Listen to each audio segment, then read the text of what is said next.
Con la morte di Reina possiamo dire che la mafia delle stragi non c'è più perché si è trasformata. Il tuo libro racconta della trasformazione della mafia. Beh, anche prima della morte del vecchio Riina, la mafia delle stragi non c'era più. Da 25 anni a Palermo non scoppia più manco un mortaretto per la festa di Santa Rosalia. La mafia si è trasformata nella maniera più clamorosa, cioè è tornata quella di prima. È tornata la mafia di sempre, perché la mafia non cambia mai, è sempre uguale a se stessa e cambia sempre, ha questa capacità di essere la stessa e diversa.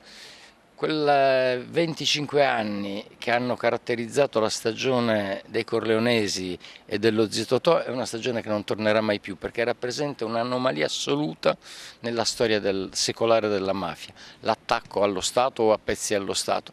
La mafia è sempre stata abituata a trattare con lo Stato, con pezzi dello Stato, a trattare, a fare accordi sotto banco e anche alla luce del sole. È tornata la mafia di prima. Questa è la grande trasformazione della mafia. Recente la sentenza di quello che stai dicendo?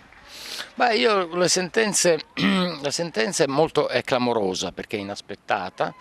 Quello è un processo che ho seguito fin dall'inizio perché ha un'origine antica.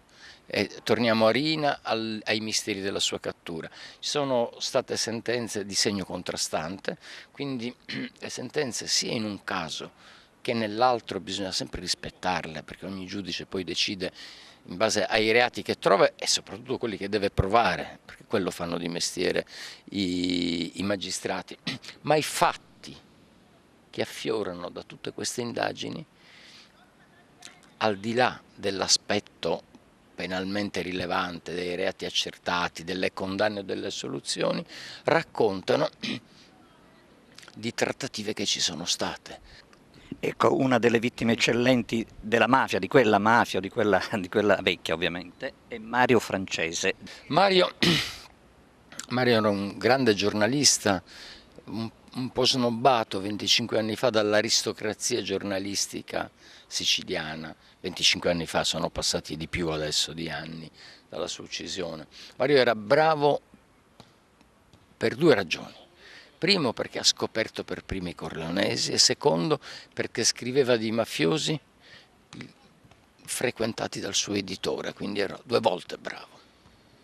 E infatti il figlio Giulio, il nostro presidente, dice ha raccontato la mafia di Totorina, dei Corleonesi, passando per visionario. Dobbiamo chiedere tutti scusa a Mario Francese e alla sua famiglia perché non abbiamo capito subito.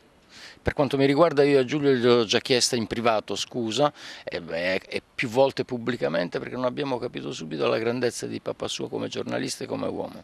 Importante coinvolgere i giovani studenti in una provincia dove c'è tanto bisogno di legalità. Facciamo un bilancio dell'edizione primaverile del Caffè Letterario? Diciamo che come bilancio noi possiamo dire che siamo entusiasti per i risultati ottenuti. Come qualità degli interventi degli autori che hanno presentato le loro pubblicazioni, ma come anche qualità della partecipazione degli studenti e dei ragazzi che hanno partecipato a questa manifestazione. L'obiettivo è stato, l'abbiamo già indicato, l'abbiamo detto più volte in maniera chiaramente, cioè quello di avvicinare i giovani alle istituzioni, fare acquisire fiducia ai giovani nei confronti delle istituzioni e poter dare degli spunti importanti per quella che può essere la loro maturazione. La cultura agrigentina ormai identifica in questo caffè letterario in riva al mare qualcosa di particolare, qualcosa di familiare, di proprio ed è una cosa molto bella.